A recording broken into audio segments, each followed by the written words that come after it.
Thank you very much. I'm Christopher Ronneberg with the Norwegian newspaper Aftenposten. A question for, or two questions for Ms. Bartlett here.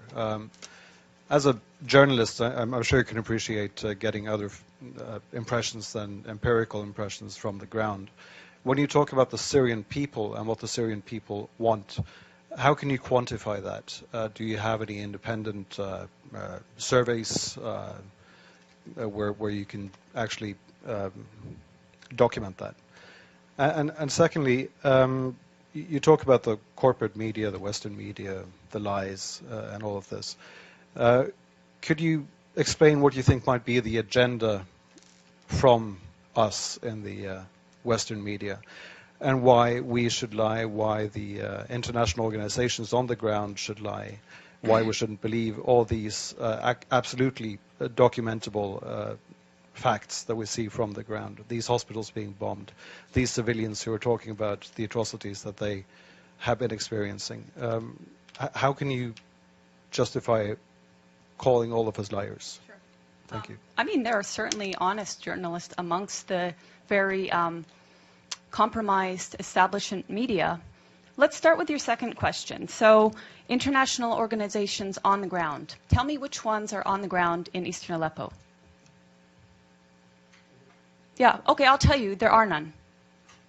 There are none. These organizations are relying on the Syrian Observatory for Human Rights, which is based in Coventry, UK, and which is one man. They're relying on compromised groups like the White Helmets, which, let's talk about the White Helmets. The White Helmets were founded in 2013 by a British ex-military officer. They have been funded to the tune of $100 million by the US, UK, and Europe and other states. They purport to be rescuing civilians in eastern Aleppo and Idlib, yet no one in eastern Aleppo has heard of them. And I say no one, bearing in mind that now 95% of these areas of eastern Aleppo are liberated. The White Helmets purport to be neutral, yet they can be found carrying guns and standing on the dead bodies of Syrian soldiers. And their video footage actually contains children that have been recycled in different reports. So you can find a girl named Aya who turns up in a report in month, say, August, and she turns up in the next month in 2 different locations. So they are not credible. The SOHR is not credible. Unnamed activists are not credible. Once or twice, maybe, but every time, not credible. So your sources on the ground, you don't have them.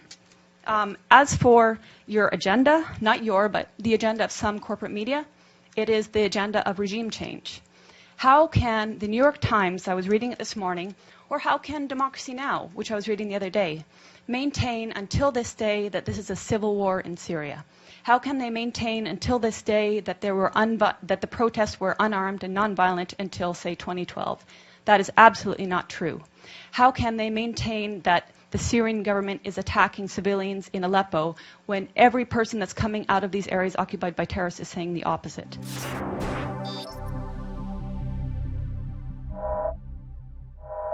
It was not the Syrian government which arranged for me to speak at the UN, it was my request.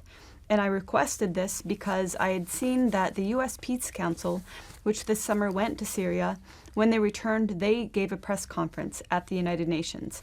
And so I thought that this was actually a good opportunity to share with the wider audience what I have seen on my independent visits to Syria.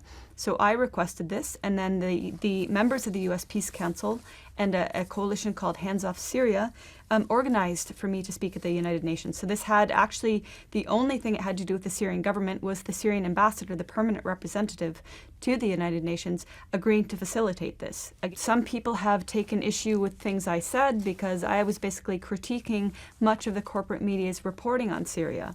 And I have to say that instead of actually digesting what I said and critiquing the details of what I've said, instead people have gone to the usual tactic of just trying to smear who I am and imply that I am an agent of either or both Syria and Russia. Many people have implied that I am on the payroll of both Syrian and Russian governments. And the fact that I do contribute to the Russia Today op-ed section apparently in some people's eyes makes me compromised. And now I'll say this. I began contributing to the Russia Today op-ed section when I lived in Gaza. This was not an issue for people who then appreciated my writings. The fact that I'm writing what I see in Syria when I'm on the ground in Syria, when I talk with Syrian civilians, and I sometimes contribute to Russia Today op-ed section, and I also contribute to other sites. Suddenly, this is an issue for many of the same people who backed me when I was writing from occupied Palestine, from Gaza. I am a freelance journalist. I have the right to contribute to whomever I wish. I submit an article to Russia Today op-ed, and they decide whether or not they wish to run it, and that's how it works. I maintain that what I am writing and what I'm reporting and whom I'm citing are Syrian civilians who I've encountered in Syria. If people do not wish to hear the voices of Syrian civilians, and if they want to maintain their narrative, which is in line with the NATO narrative, which is in line with destabilizing Syria and vilifying the government of Syria and ignoring the overwhelming wishes of the people of Syria, then they do this by accusing me of spreading propaganda.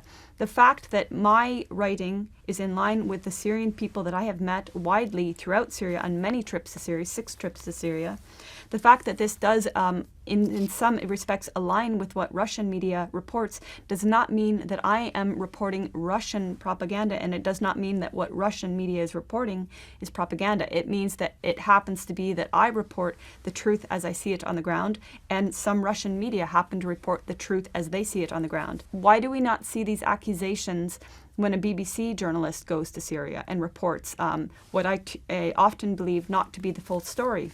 Why are they not accused of working for the state of England? Why are Al Jazeera journalists not accused of working for Qatar? I mean, these are obviously loaded accusations that are slung at me to discredit what I have to say.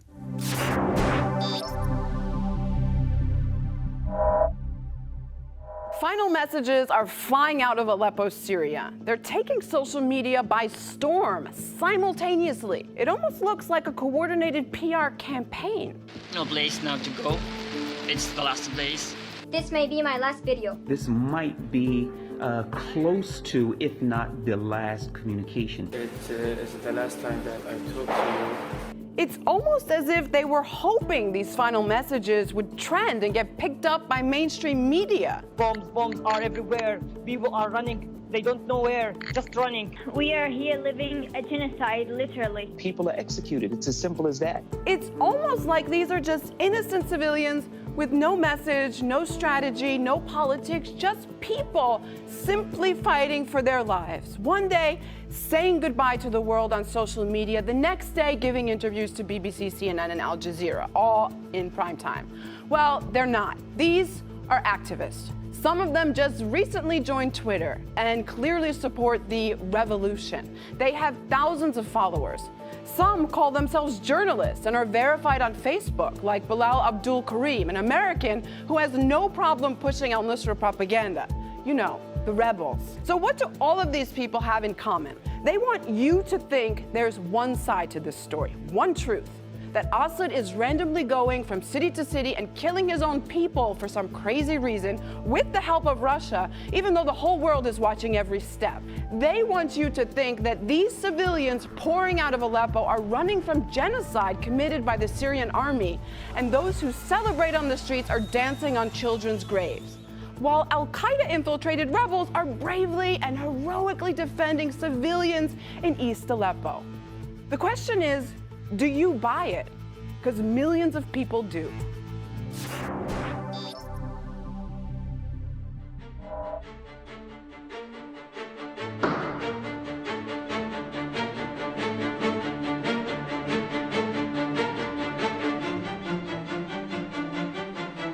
كده فكرة ان انت تحطها كده وهي متعورة او بالصورة كده. طب يعني ايه الحكمة يعني؟ صور؟